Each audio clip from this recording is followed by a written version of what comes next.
Good afternoon. Welcome to today's HR Huddle. I'm Samantha Mansfield, a senior consultant at Convergence Coaching. And with me today is our co founder, partner, and friend, Jennifer Wilson.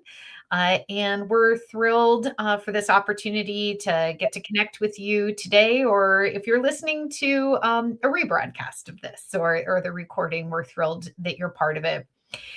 As we are kind of entering into this planning time for a lot of the operational team members in firms, one of the ideas that came to mind as a good discussion topic are the goals for especially our talent leaders. So these could be HR professionals, these could be partners or leaders, directors in the firm that really emphasize and focus on all things talent.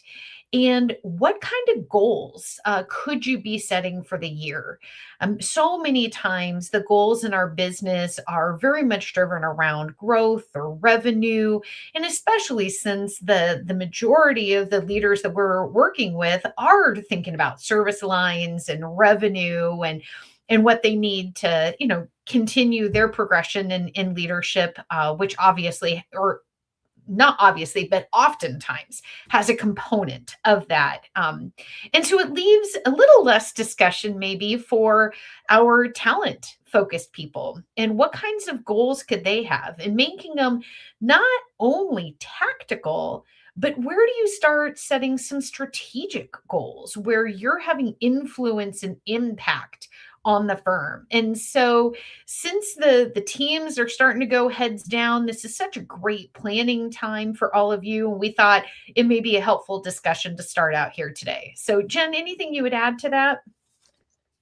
No, I mean, just the idea, Samantha, of, half the audience probably are natural planners. Mm-hmm. So, they have a goal setting process, individual goal setting for themselves and their career and their lives and health and who knows what else, financial well being, and then for their talent function. And so there's no doubt that we have natural goal setters who probably hear this and they're like, yes, let's discuss. And then there's another group that's like, I don't have time to plan to that level. Yeah. I'm so busy in the work, I can't plan for Yeah. it. So that's, I just want to acknowledge that we believe that the whole process of setting goals isn't sort of I don't know, it's not a list making job or something.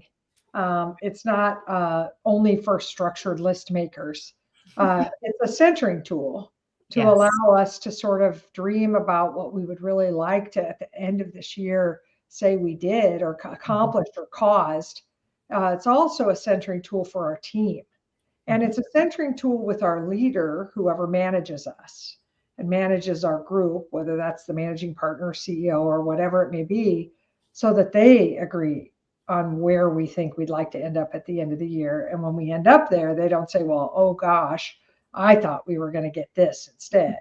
Yeah. And so I do think it's an important practice, regardless of our innate personality or preferences, to stop and do this centering. Yeah.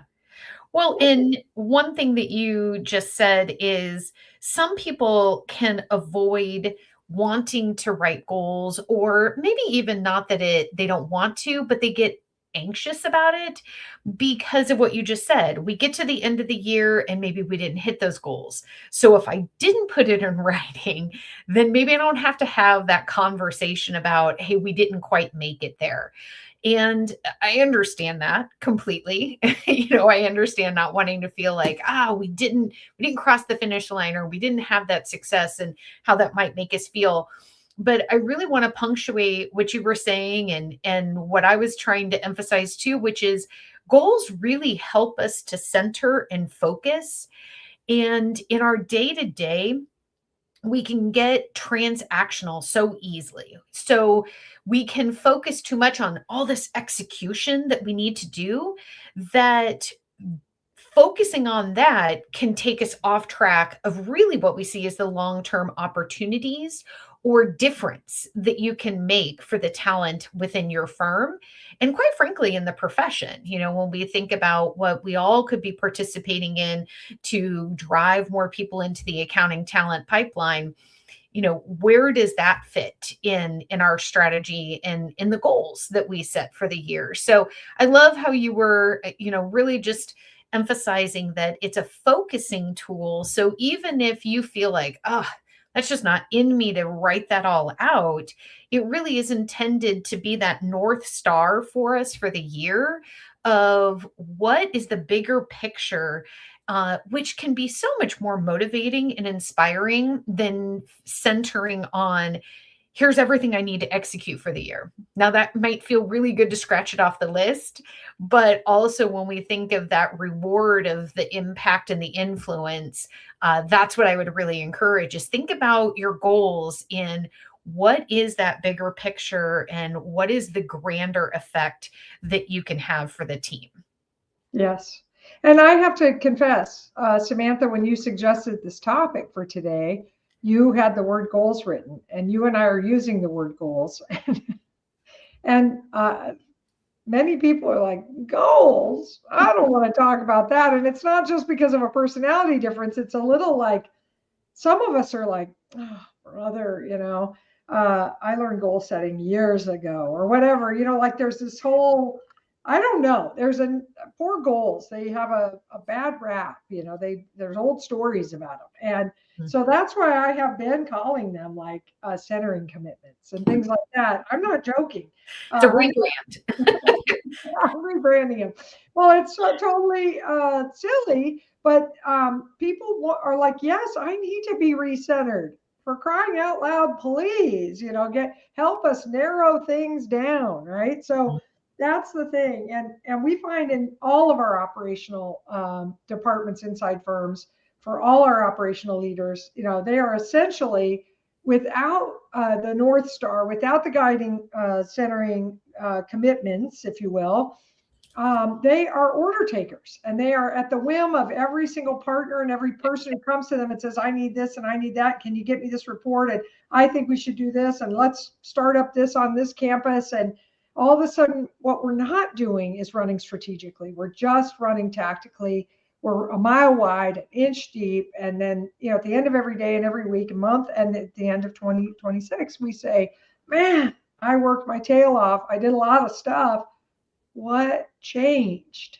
Yeah. And that's a question, like what were the big commitments that we achieved? Yeah. And that's what you want to be able to point to. So exactly.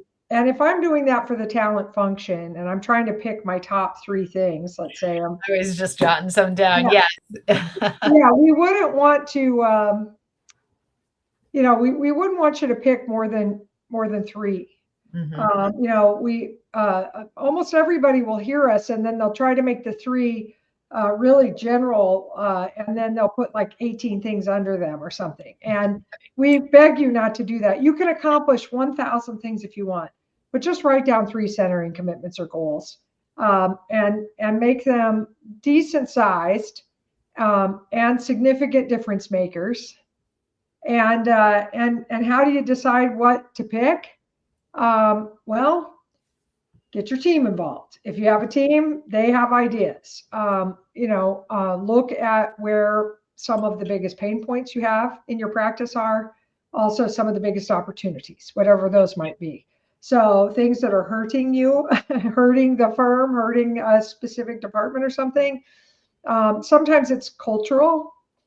Sometimes like there are old stories being played in a department and they have a lot of turnover and it's kind of negative. And man, I got to work on the culture of that group this year. I've got to help them break through on culture.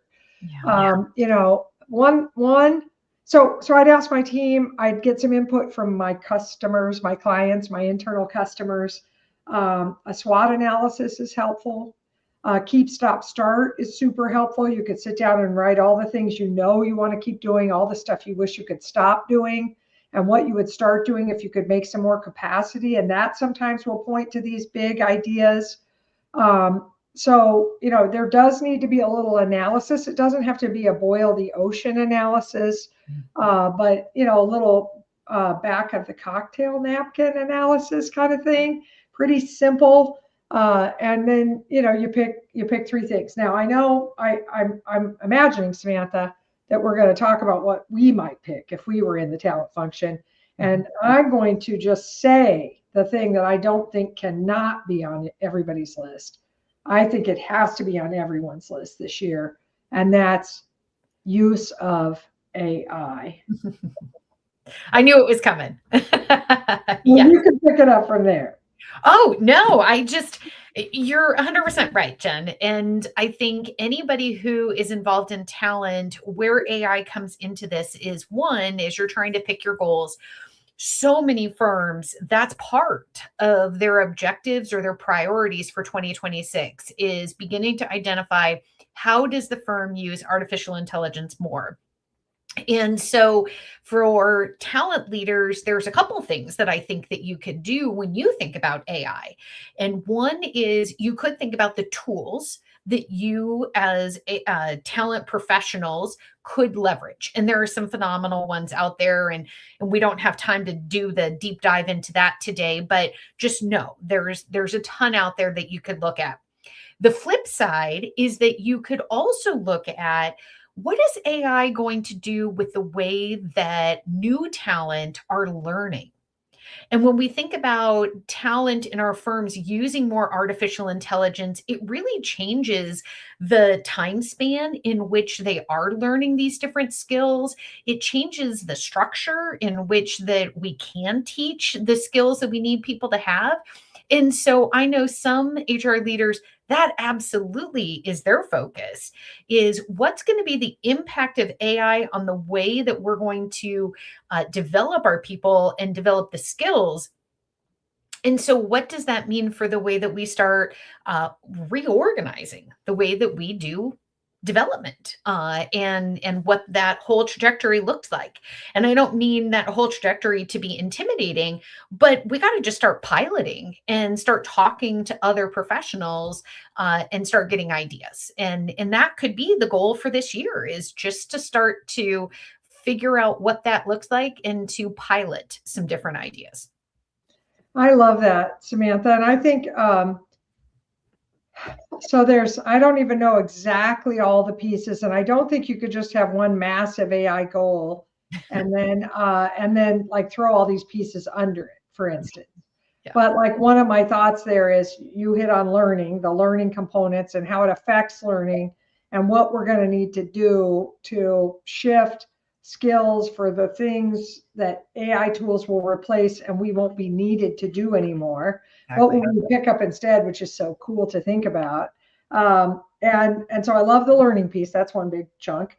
Recruiting tools, AI recruiting tools. And I am not a fan of AI interviewing your people for you, by the way. So while maybe I will become a convert at some point, when I talk about AI recruiting tools, I'm not talking about letting some poor candidate talk to a automated attendant at your place. I don't think that's cool. But there's so many wonderful things that AI is doing in terms of resume screening and rating and fact checking and interview question development for you off the resume. Just taking, of course, notes. And then compiling notes from all the interviews into a summary. I mean, oh my goodness. And they're all specific to recruiting. They're not just general tools. They get the game. So those are super cool. Performance management AI tools, which are super interesting. Then there's this weird side business that we cannot ignore called compliance. And on the HR side, we have to figure out how are we protecting the entity with the appropriate language in the handbook and all that business and coordinating with IT, but to figure out the do's and don'ts of AI and protecting our data with AI and, making sure that we're paying attention to that, and just so much more. I mean, such cool potential surveying techniques and all, man. So you have to sort of decide it's easy to go AI. That's like low hanging fruit. But maybe what we should be doing instead is saying, we have a pain point in new hire, first and second year intern. We got to figure out recruiting there. We got to figure out learning there. And we don't really know what we're looking for anymore skills wise, because that's the other thing that's changing is it's not just I have to develop and upskill people. I've got to like look for different kinds of people to come. And that whole conversation is huge. Because if AI takes the technical and simplifies it and feeds it to my clients and to me, I still have to navigate the application of the technical, and I still have to communicate in plain English to the client and help them figure it out. And I have to help present their options, even though AI is getting pretty darn good at that too. I really, a lot of my normal blocking and tackling work where I might have looked for candidates who have really good attention to detail and they're very technical and they have the ability to learn a lot of technical concepts and they have a good memory and they had a high GPA and all this other stuff, great. But maybe I might be looking for like really good conversationalists, excellent communicators, people who ask a lot of questions, a lot of curiosity displayed, good critical thinkers, people who can make connections, not just people connections, but mental connections between things. People not afraid to ask challenge questions. What I might screen for, I believe, is going to be different. And so anyway, that you kind of will have to pick a sub area of AI. If you're going to set a centering goal. And it might need to be a sub of a sub area to that point, because even when you say it's learning and development, that's still too big of a nugget. And you were just giving examples where we could focus on how do we take our existing talent and help them be more critical thinkers and problem solvers, that upskilling we've been talking about for years. Or the other piece is the skills gap, that experience skills gap. And how could AI help us? Start the research, start looking at that. I know firms that have used those tools to help train that experienced critical eye. So I agree with you, Jen. It's a sub and then a sub of a sub, maybe, that just gets it manageable, where you can really get to a solution. What I was also thinking, when you're trying to choose the goal, is think of something that aligns with what the company or the firm's goals are as well. And so I know that there's always goals around revenue and performance and so forth. And one of the things that you look at AI's influence, and we look at how pricing is changing, and there's a number of firms who are trying to make some strides there. Something you could drive that could be a great goal is changing the KPIs we use to measure performance.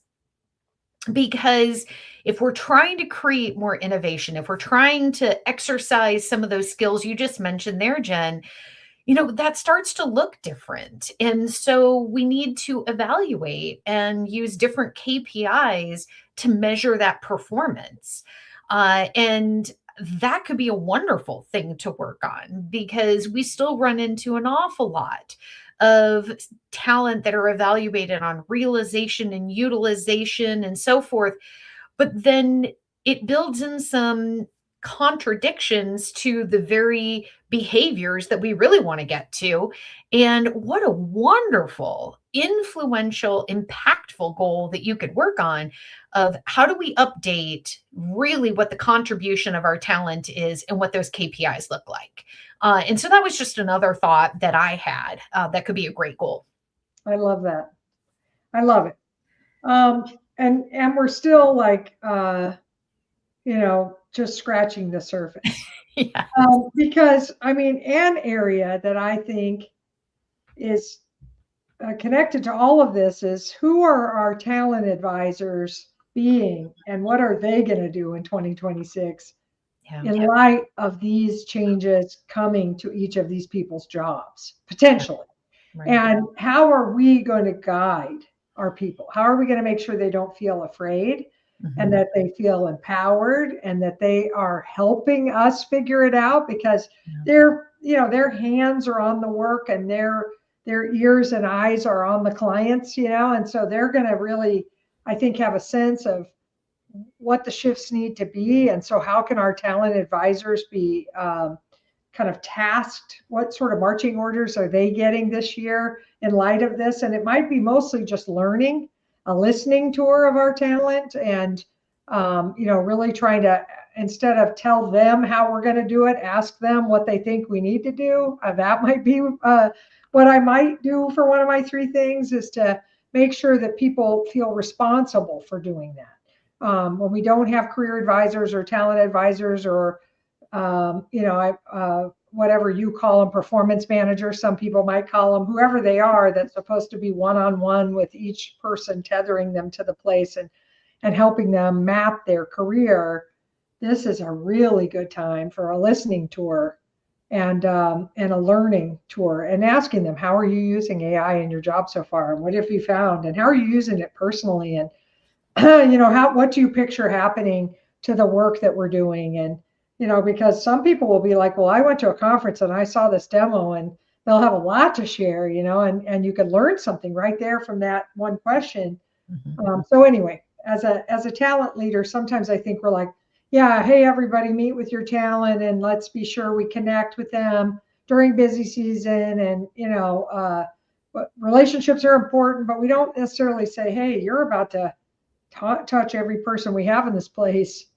What kind of intelligence can we gather, or what one message do we want to impart? Yeah. And that might be something that I might work on in 2026. And to your point, people can feel like, oh, but that'll be when we get out of the peak season. When clients aren't as demanding, well, that's when I'll have time for that. So you may need to give them a really important why on, we need to do this all the time. And that could be a revisiting of the engagement levels. And Gallup reported that last year, that we did hit an all-time low in well over 10 years of what engagement was for employees in the US. And it was down to, what was it, 31%. That is incredibly low. And when people are disengaged from their work, they're not as productive, they miss more work, and we have less likely or less ability to retain them.